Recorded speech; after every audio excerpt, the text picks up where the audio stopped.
In this guide, I'll show you how to link your EA account to your Xbox account. So the first thing you want to do is open up a web browser and go to Google.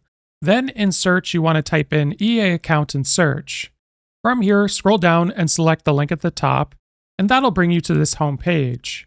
Now what you want to do is select the profile icon in the top right corner, and then select Sign In. Now that'll bring you to this page where you want to sign into your EA account, not using your Xbox account since you already have one. Now once you're signed in, you'll be brought back to the EA homepage, and what you want to do is select the profile icon again in the top right, and now go to Account Settings. Now what you want to do is scroll down on this page and select Connected Accounts on the left sidebar, and here you'll be able to see all the accounts linked to your EA account.